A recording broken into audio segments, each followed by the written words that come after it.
The great chamber of the Galactic Council stretched wider than any human city square. Its walls glowed with soft blue light, and floating banners of countless empires shimmered above the long table.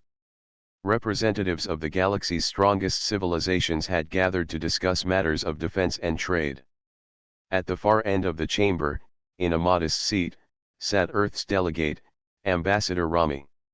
His chair seemed too small compared to the towering frames of the other rulers, yet he sat tall, listening with calm patience.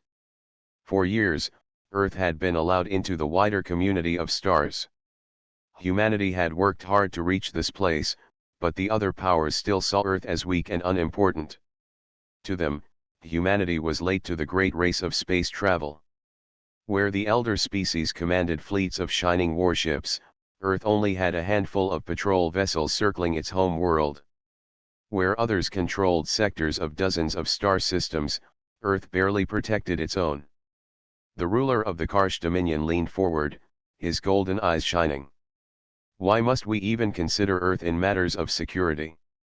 Their ships are no better than children's toys. One strong strike from my patrol fleet would be enough to scatter their entire defense. A low ripple of laughter spread through the chamber. The tall and feathered Tavari delegate flapped her wings with amusement. It is true. I saw a report. Earth still uses missile-based weapons. How quaint. As if they are trying to fight with stones against lightning. The laughter grew louder. Some banged their staffs against the floor in mock applause. Ambassador Rami kept his hands folded, his face calm, though inside he felt a weight pressing on his chest. He had expected this.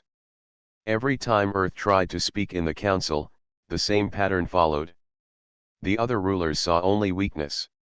They believed Earth could never stand equal with them. The leader of the Zoroth Empire, a sharp-faced being with silver skin, raised his hand. If Earth wishes to keep its seat, it should contribute something of value. Perhaps open its mining rights.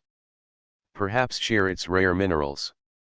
Otherwise, I see no reason to continue entertaining their presence. Another wave of chuckles spread. The chamber lights reflected off alien armor and jeweled robes. To them, Earth was only useful as a source of resources. They did not see humanity as a partner, only as prey. Ambassador Rami finally stood. His voice was steady though quiet compared to the booming tones around him. Earth may be small, but we are not blind. We know how the galaxy sees us. But I will remind this council that every strong empire began as something small. One day, Earth will show its true strength. The chamber roared with even louder laughter. The Karsh Dominion ruler leaned back in his seat. Your words are bold, little human. But words will not stop fleets. Words will not defend your world. If your people think they can build ships equal to ours, we look forward to watching your struggle. The meeting ended with no real decision. Delegates left in groups, still laughing among themselves. Some imitated human voices, making jokes about tiny rockets and paper shields. Others dismissed Earth entirely, calling them a temporary guest in the stars. Ambassador Rami walked alone through the corridors of the station. He passed windows that showed the glow of the blue star outside. He paused, looking at the light, his reflection faint in the glass. Behind the calm of his face, his mind replayed the mocking words again and again. Yet beneath that sting of humiliation was a spark of quiet pride. He knew something the galaxy did not. Far from the crowded halls of the council, beyond the noise of politics and laughter, Earth was working on something hidden. In the shadow of Jupiter's storms, far from curious eyes, shipyards turned slowly in silence. Thousands of workers and engineers labored day and night. To the outside galaxy, Earth appeared weak and unprepared. That illusion was carefully planned. Ambassador Rami's lips curved into the smallest smile as he turned from the window. The council believed Earth had only fragile frigates and outdated missiles. They thought humanity had no chance to survive in the galaxy's contests of power. Let them laugh. Let them believe in that story a little longer. For years, Earth had been building its answer to mockery. For years, hidden under layers of secrecy, a new kind of warship had been shaped. A ship designed not to look pretty, not to follow alien styles, but to endure and to strike with power none expected. The Council laughed today, but tomorrow would bring a different sound. Humanity was patient. Humanity remembered. And soon, the galaxy would learn that Earth was not as weak as they thought. Far from the bright halls of the Galactic Council, Earth worked quietly in the shadows. Around Jupiter, massive orbital yards floated in silence, hidden by the planet's storms. The galaxy believed Earth's fleet was weak and outdated, but that was only what Earth allowed others to see. In truth, a secret program had been alive for decades. It was called Project Titan. The program began as an idea during Earth's first years in the Council. Leaders saw how the other empires laughed at humanity, how they dismissed Earth as unimportant. They knew the galaxy respected only strength. Without power, Earth's voice would always be ignored. So Earth's leaders approved a hidden effort. The plan was simple to state but hard to achieve: build a ship that could stand against the best the galaxy had to offer. Admiral Chen was chosen to lead the project. He was not loud or proud. He was calm, steady, and trusted. He believed in progress through patience. To most of the galaxy, he appeared only as a retired officer living quietly on Earth. In truth, he spent every day in the hidden stations near Jupiter, guiding engineers and crews. His life was bound to the dream of building something greater than anyone thought possible. The shipyards around Jupiter were unlike any in Earth's history. Huge rings of steel and crystal floated in orbit. Inside them, skeletons of ships took shape. Workers moved in zero gravity, attaching plates of armor and weaving cables as thick as city towers. They worked without fanfare, without wide news. Every person knew they were building not just a ship, but a future. The Titan-class destroyer was designed differently from alien vessels. Where alien ships were sleek and curved, built for speed and style, the Titan was angular and massive. Its body stretched longer than any human city. The hull was layered with reinforced alloys and shield generators. Its weapons were not copies of alien technology but improvements upon Earth's own traditions. Rail cannons lined its sides, able to fire projectiles at speeds no shield could easily block. Missile bays were redesigned to carry smart weapons that learned from every strike. Energy beams were tested, refined, and installed with care. The crew that would one day serve aboard the Titan trained in secret as well. Young officers left Earth under cover of simple transport missions. They studied on hidden platforms, practicing maneuvers, learning systems, and preparing for a future they could not yet speak of. Families at home often thought their children worked on research ships or distant mining stations. Only a small circle knew the truth. Life in the shipyards was not easy. Supplies had to be moved carefully to avoid notice. Workers often went without comforts. Long weeks passed in silence as storms of Jupiter covered their activity. But no one complained. Everyone understood the importance of their task. Every bolt fixed into the hull, every wire connected, was a step closer to dignity. On Earth, news reports continued to speak of weakness. Government statements downplayed progress. When asked about fleet strength, Earth's leaders often shrugged, pretending to be behind. These false reports were designed to keep the Council's eyes away. The more the galaxy laughed, the safer Project Titan became. One night in the hidden control deck, Admiral Chen stood with Chief Engineer Lian. They looked at the giant shape of the Titan through a wide observation window. Floodlights from the yard shone across its unfinished hull. The ship was only half complete, but even now it seemed like a mountain floating in the dark. "It looks heavy," said Lian softly. "Not beautiful like the ships of the Karsh or the Tavari. Some might call it ugly." Admiral Chen smiled faintly. "Beauty does not protect worlds. Strength does. Let them laugh at its shape. One day, they will learn what this ship means." The two stood in silence for a moment, watching teams of workers float like ants across the giant hull. The ship's name was still secret, spoken only in private meetings. To the workers, it was simply the Titan. To Earth, it was hope. Years passed in the shadows. More shipyards joined the effort. Designs improved. Mistakes were corrected.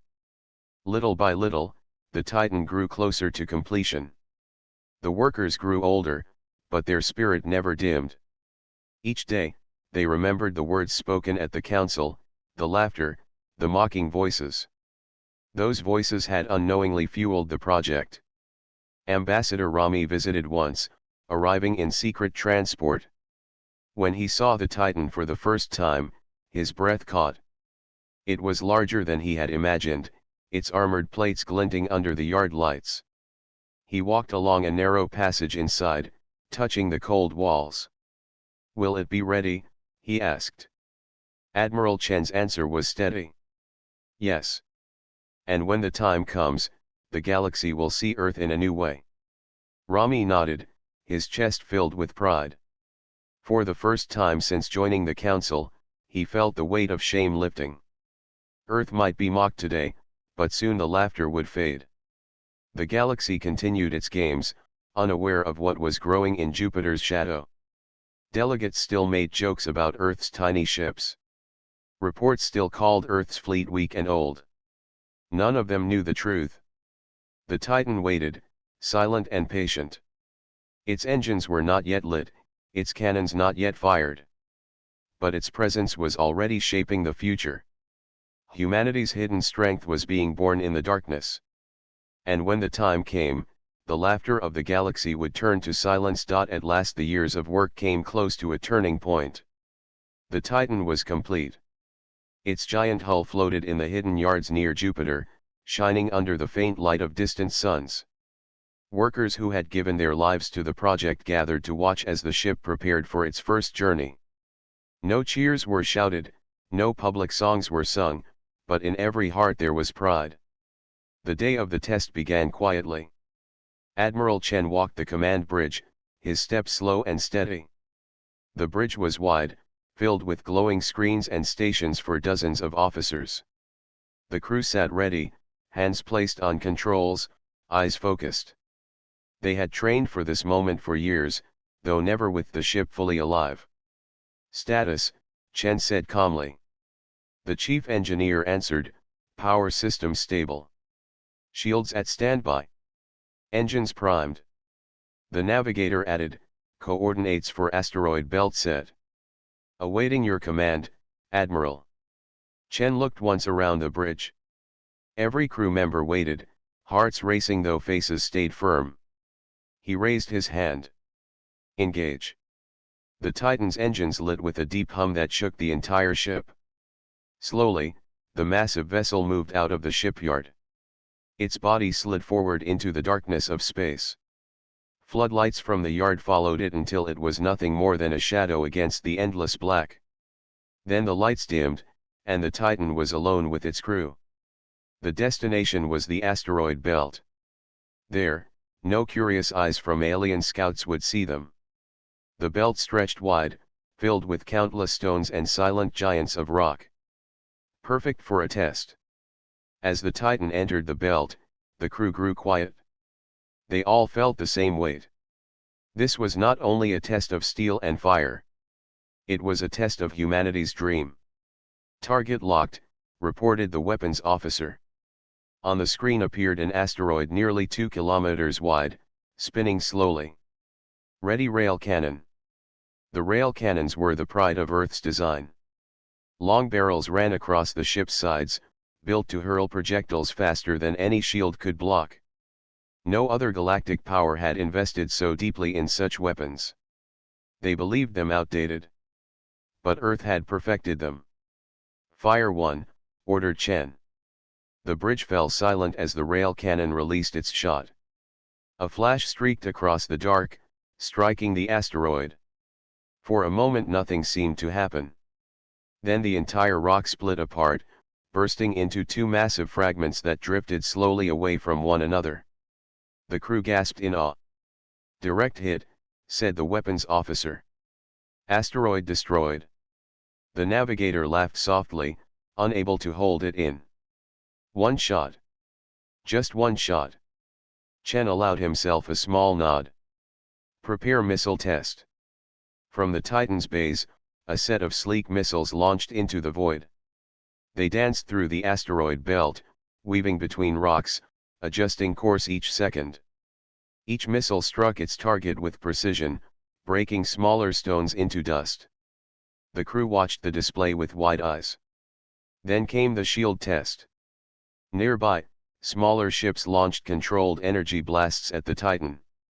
Bright waves of color splashed against its shields. Instead of breaking, the shields shimmered, holding firm. The crew felt the tremors but remained steady. Shields at 96%, reported the engineer. Minimal energy loss. The test continued for hours.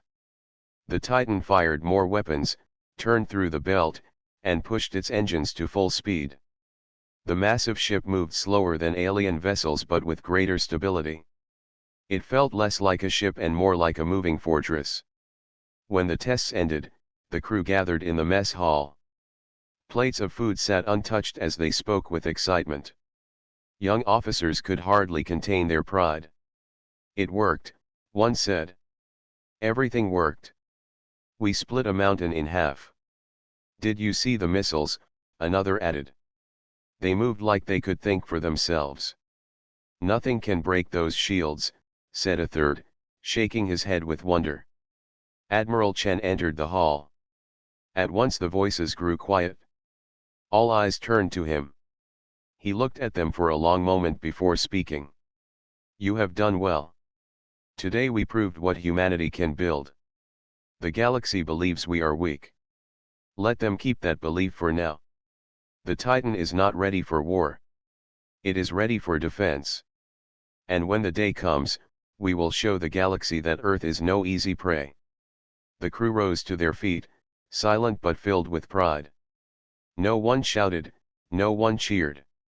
The silence itself was powerful, filled with a shared understanding.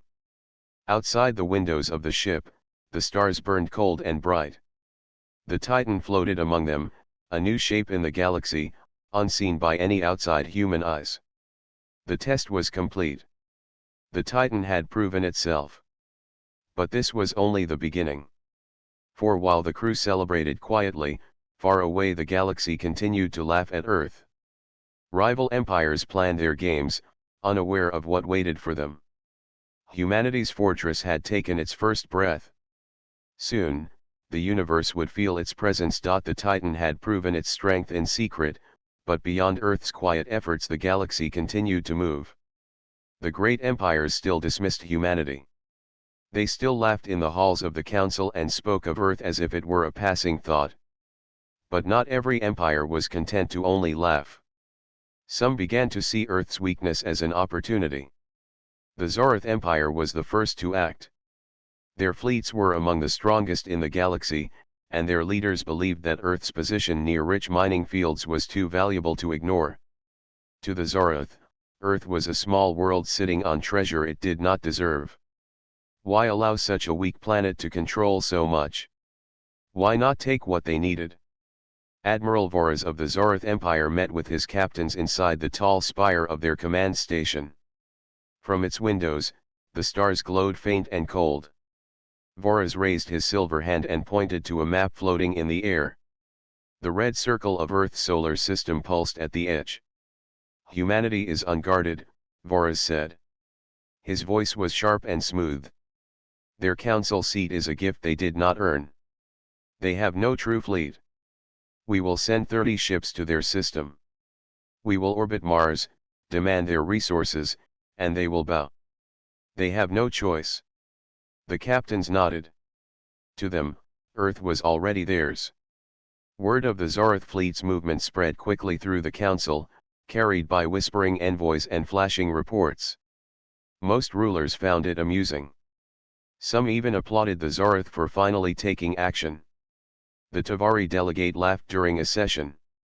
It will be a short matter. The humans may send a few small ships, but they will be brushed aside. They will sign whatever papers the Tsareth put before them. Others spoke of how Earth should never have been allowed to sit among the great powers. They said this event would settle the matter once and for all. Few believed Earth could resist.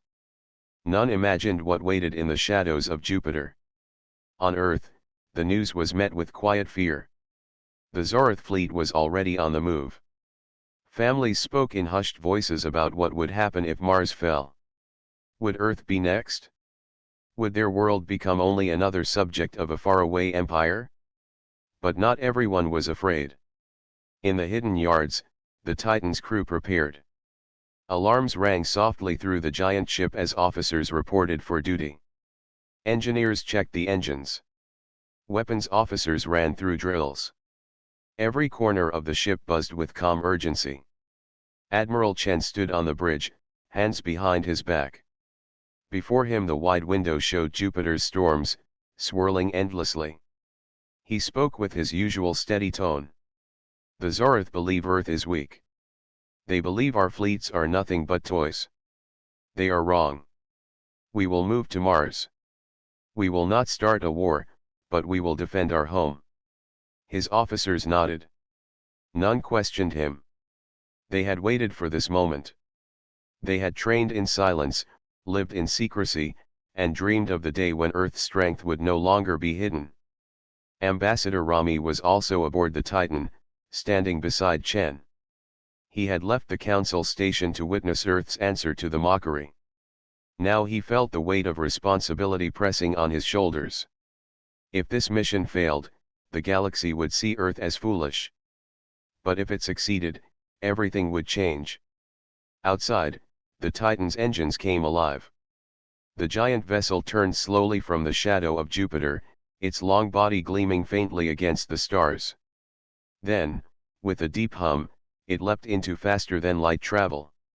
The journey to Mars lasted only moments for the crew, but in their hearts the weight of centuries seemed to press down. When they emerged, the scene was clear before them.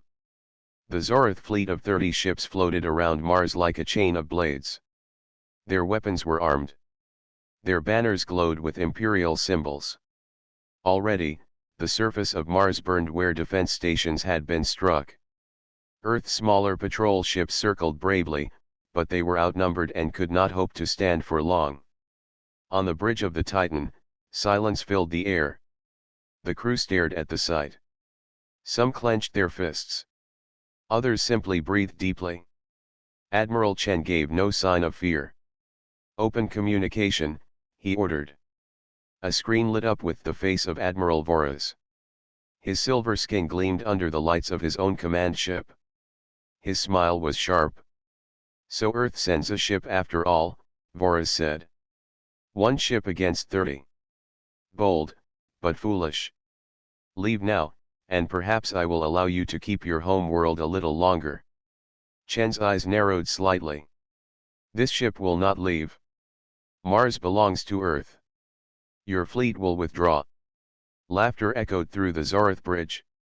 Voras shook his head. "Your words are brave, human, but words are nothing. When my fleet opens fire, your vessel will be reduced to ash." Ambassador Rami leaned closer to Chen and whispered, "They still do not know." Chen gave the faintest nod. The Titan's weapons were ready. The shields were alive. For the first time, Earth would step out of the shadows and show the galaxy what it had built.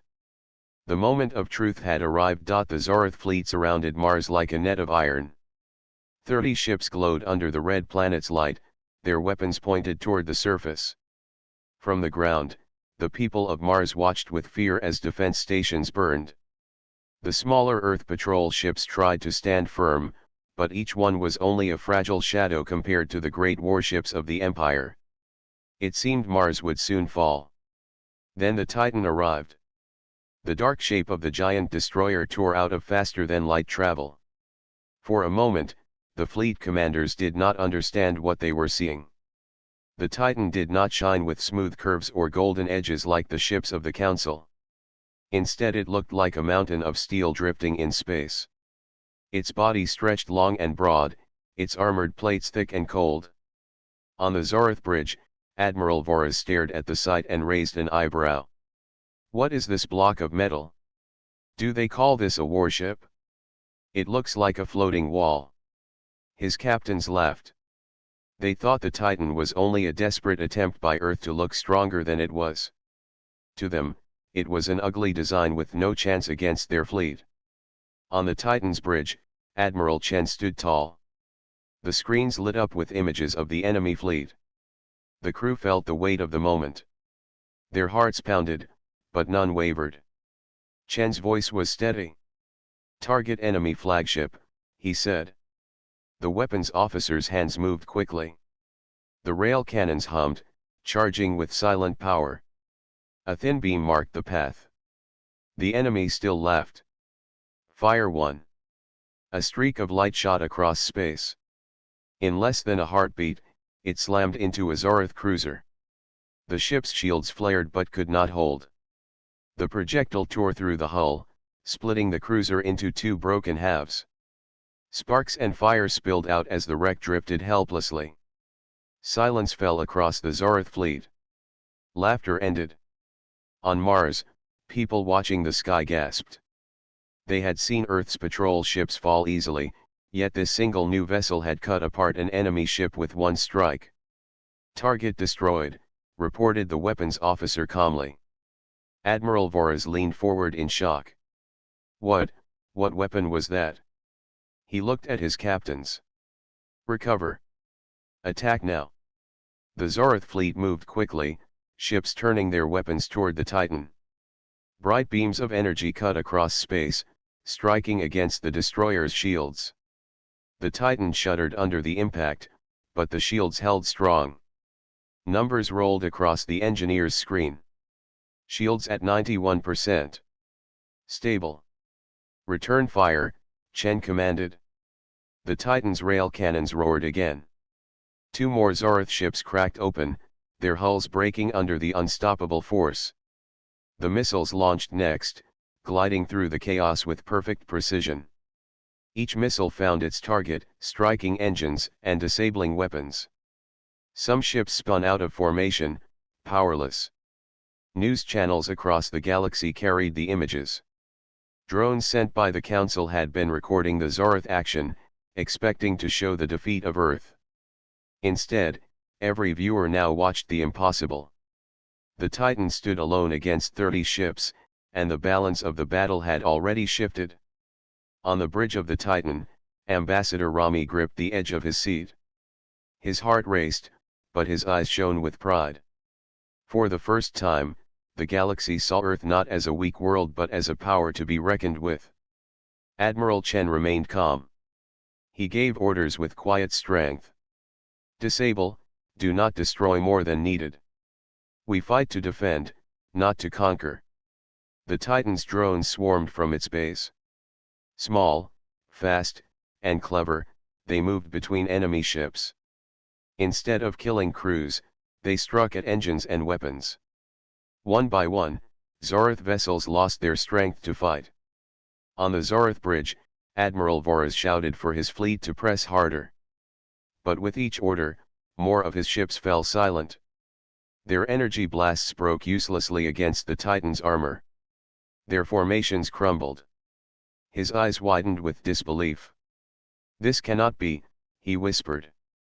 Humans cannot build this. But they had. On Mars, cheers began to rise. People saw the enemy fall back, saw Earth's mighty vessel stand tall. The laughter of the Council seemed far away now. The Titan's name began to spread among the colonies, spoken with hope and pride. After another strike, half the Zorth fleet was gone or disabled. The others hesitated, unsure whether to continue. Admiral Chen looked across the enemy formation. His voice was calm but firm. Send a message. One final warning. Withdraw now, or be destroyed. The message echoed across the battlefield. For a long moment, silence followed. Then one by one, Zorth ships turned their bows away. Engines lit as they retreated from Mars, defeated not by a fleet but by a single ship. On the Titan's bridge, The crew let out breaths of relief. Some smiled, others simply sat in silence. They knew they had witnessed history. Humanity had revealed its hidden strength. Ambassador Rami placed a hand on Chen's shoulder. Today the galaxy saw the truth. They will never laugh at Earth the same way again. Chen gave a single nod. Outside the window, Mars glowed red beneath them. Above it, the Titan stood firm, no longer a secret, but a promise of what Earth could become. The reveal was complete. Humanity had stepped onto the galactic stage with power undeniable. The Zarath fleet had retreated, but the battle had not fully ended. Many of their ships were still in the system, damaged but not destroyed. Some turned slowly, as if afraid to face the Titan again. Others held in silence, unsure whether to strike or to flee. The galaxy had never seen such a display of strength from a single ship. On the Titan's bridge, Admiral Chen observed the fleet carefully. His hands rested lightly on the console. His voice was calm but firm. "Prepare drones for patrol," he said. "We will follow the remaining ships, but do not attack unless necessary. Our goal is defense, not revenge." The weapons officer nodded. The drones launched silently, tiny specks moving with incredible speed. Each one carried sensors and tools to disable engines without harming crews. They moved like shadows through the cold expanse, disabling weapons and engines on the remaining Zarath vessels. One by one, the enemy ships became powerless. Admiral Voraz watched from his flagship, silver skin gleaming under emergency lights. His fleet had lost half its strength in minutes.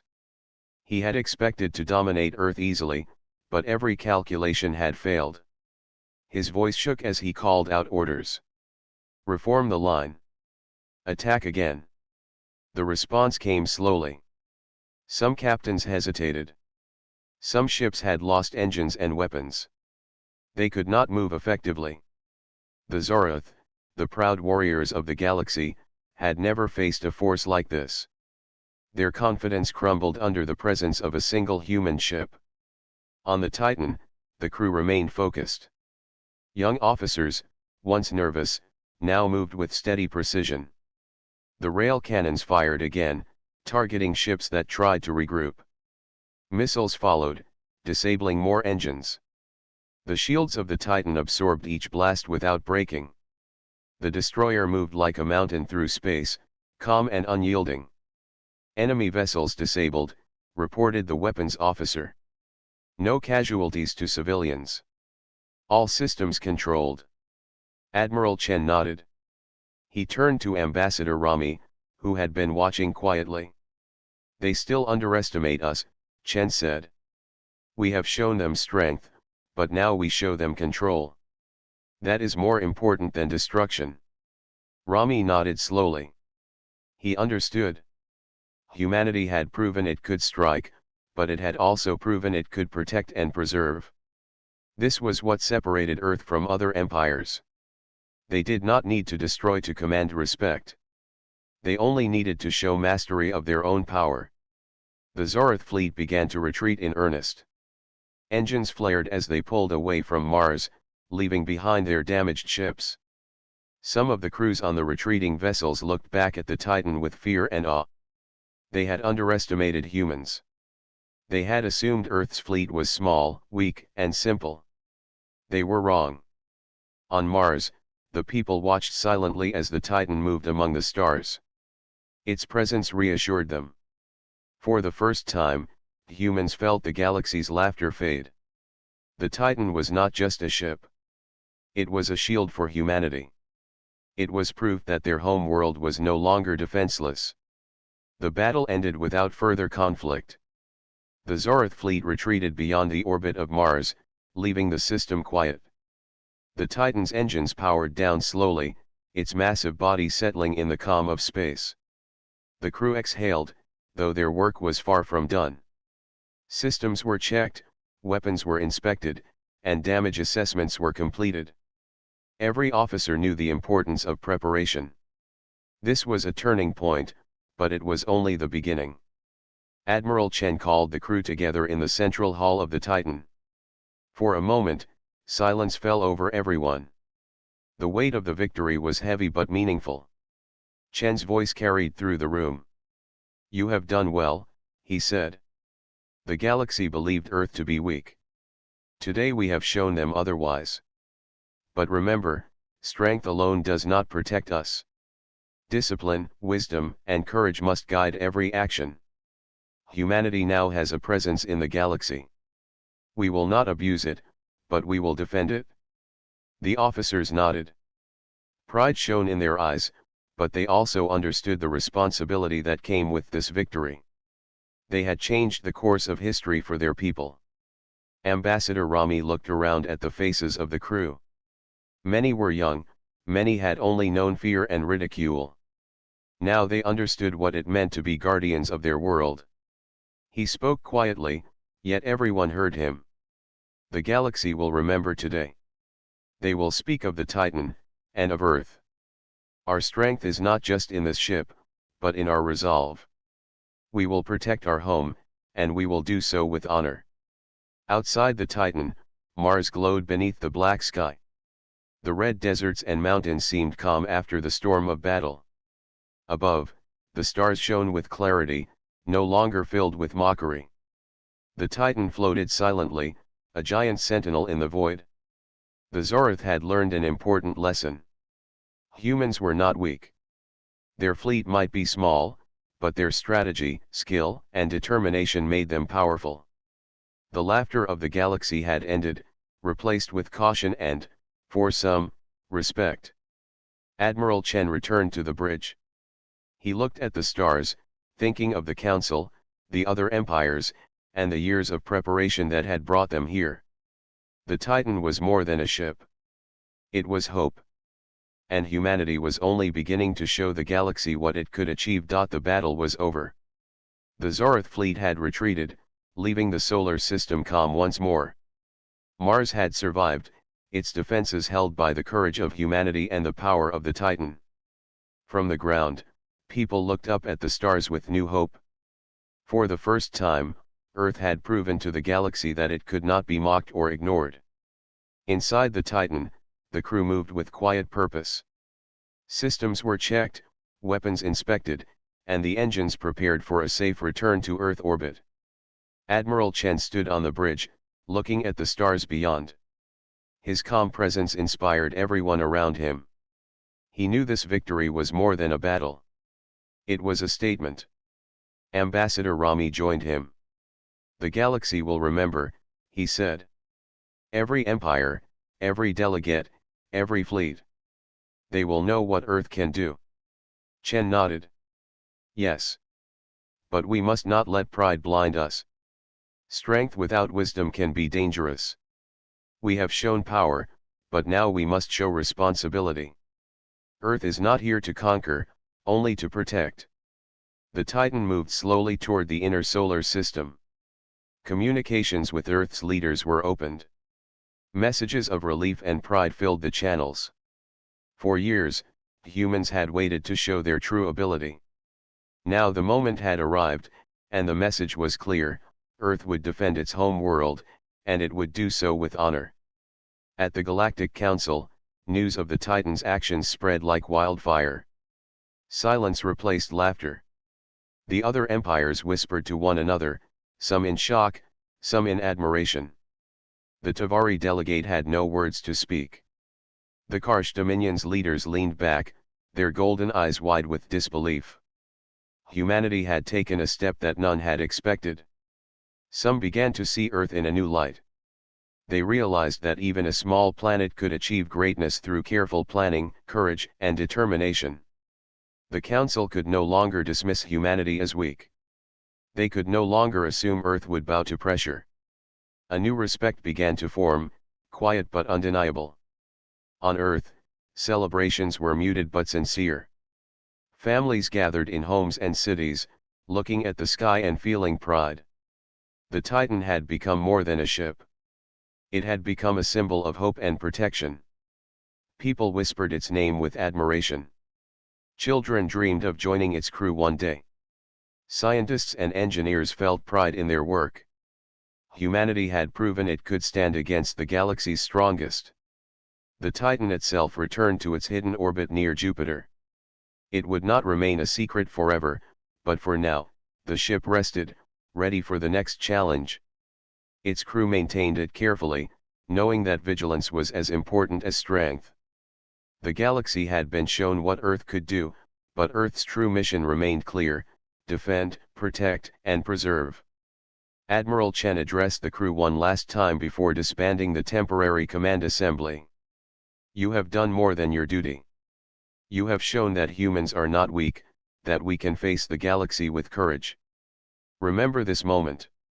Let it guide your actions in the future. We will build more ships, yes, but our goal is not to conquer. Our goal is to keep Earth and our people safe. The officers bowed their heads in respect. Many were still young, but all had learned the weight of responsibility.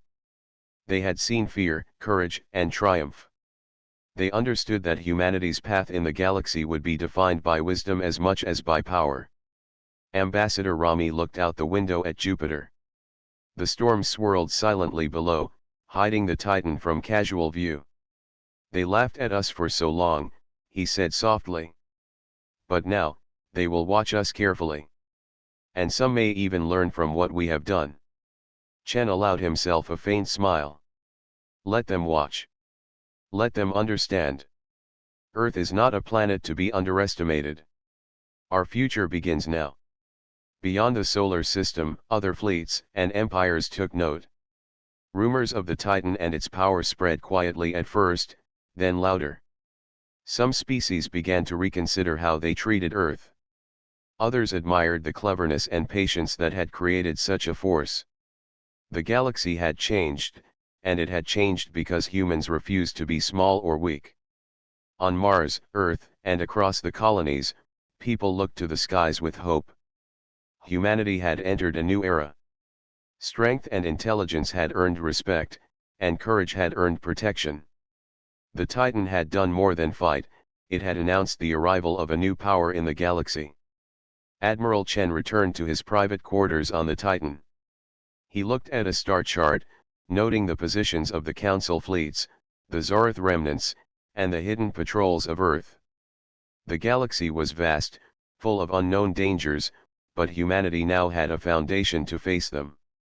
The Titan was proof that with patience, determination, and courage, even the smallest planet could command respect among the stars. The galaxy would no longer laugh at Earth. It would watch, and it would remember. And humanity would be ready for whatever came next.